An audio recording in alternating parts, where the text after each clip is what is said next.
ระเบื้องยางเก่า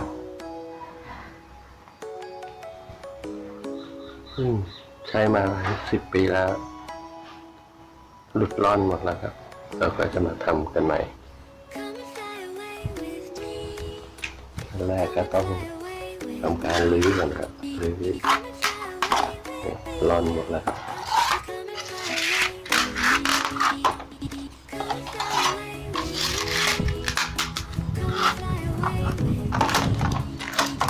ใส่เกล็ดแต่เอามาดูดหมด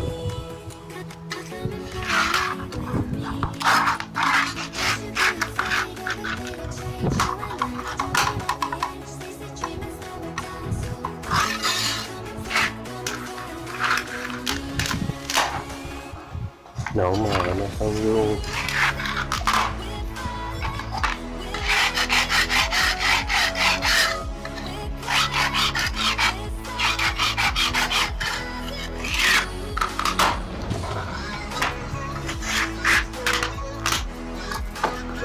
อันนี้เรื่องอันไหนไม่ออกก็ใช้ไดนะครับใช้ไดเปล่า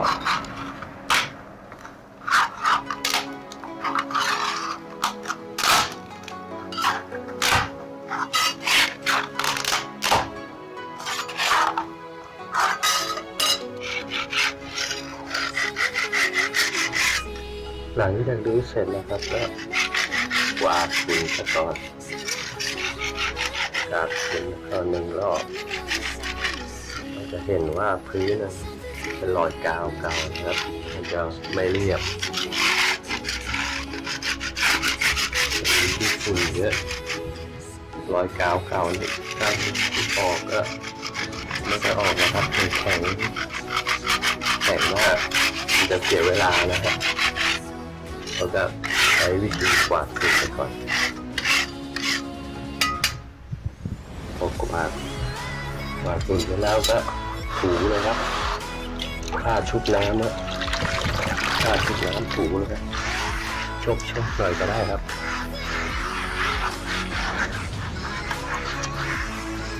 ถูฝุ่นออกแล้วเดี๋ยวเราจะใช้วิธีลงปูนครับลงปูนรองพื้นเพื่อให้พื้นมันเรียบ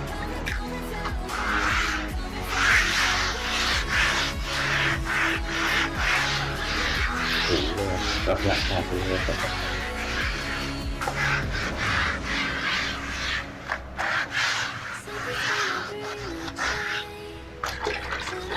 ถูบ้านประธานครับ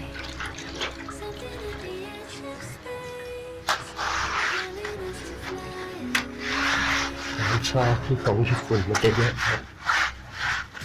เช็ดมา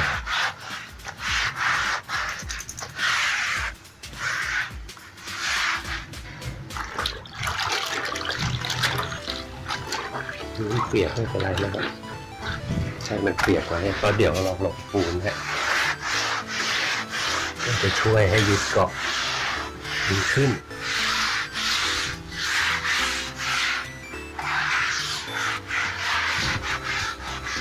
แมวอย่ายุ่งไป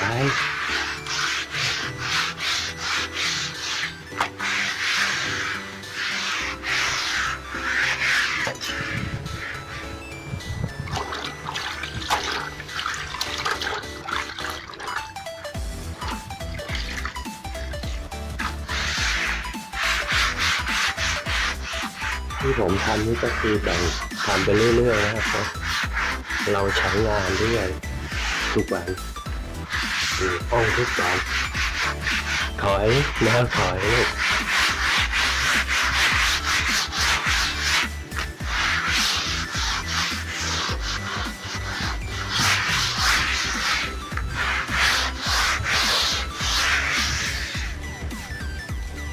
หลังจากถูแล้วก็ทิ้งไว้ให้ปูนมันดูดน้ำนิดนึงนะ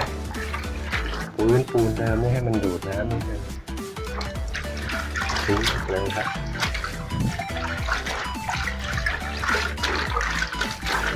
ต้องแช่หน่อยก็ได้ครับแล้วก็ทิ้งไว้เลยครับ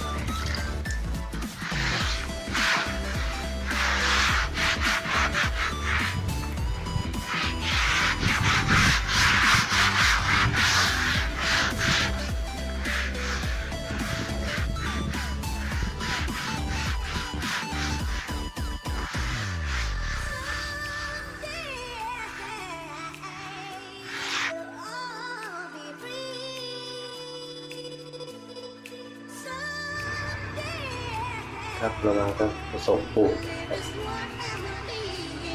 ที่เราใช้ด้านตัวนี้นะครับจระเข้เกรดแผ่นเป็นซีเมนต์ซ่อมแซมและตกแต่งผิวคอนกรีตเป็นซีเมนต์ผสมสำเร็จนะครับใช้น้ำในส่วนแล้วก็ใส่กาวลาเท็กซ์กาวลาเท็กซ์ธรรมดานี่นะครับใส่สักหนึ่งส่วนพอประมาณนะครับ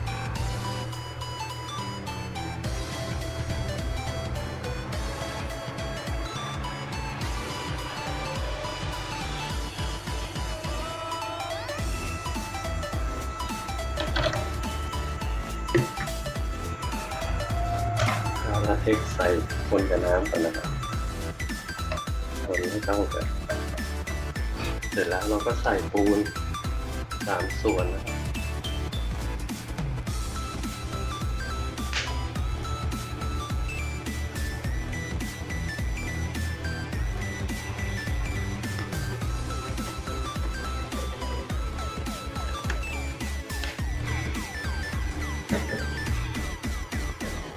ค่อยๆคนนะครับ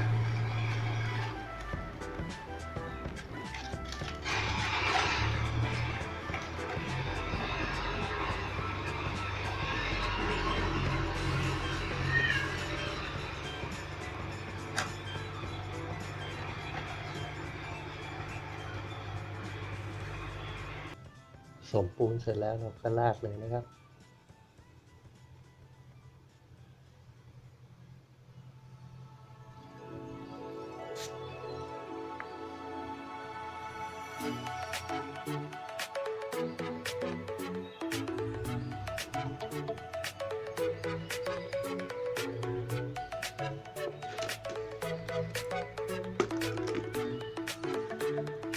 เราค่อยๆใช้เทียนปาดนะครับปาดบางๆเลยนะ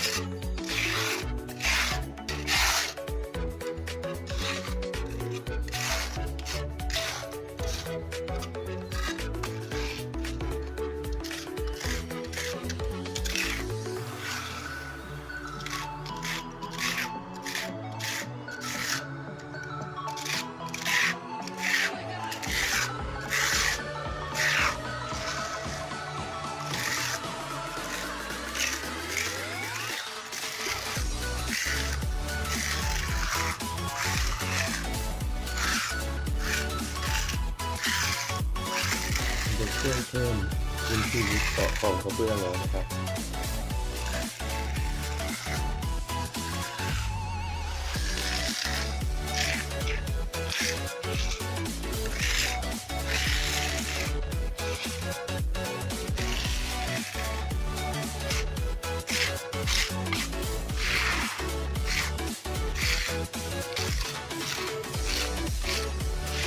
ตรงไหนไม่เรียบก็มันจะเรียบขึ้นนะครับ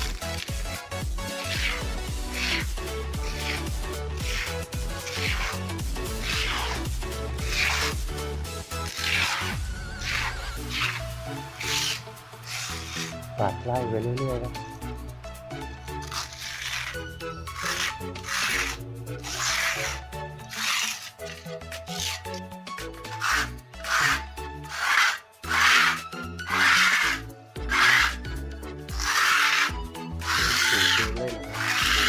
เรื่อยๆครับเราเน้นให้มันบางครับมีรอยลายโป่งด้วยนะให้มันเรียบให้มันบาง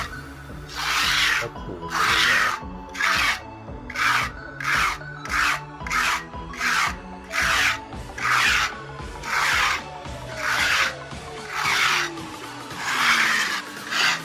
ๆด้านต้นเริ่มหนาดแล้ว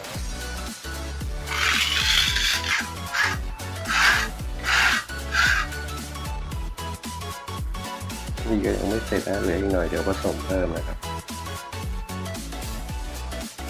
ด้านต้นเริ่มมาแล้วนี่ครับ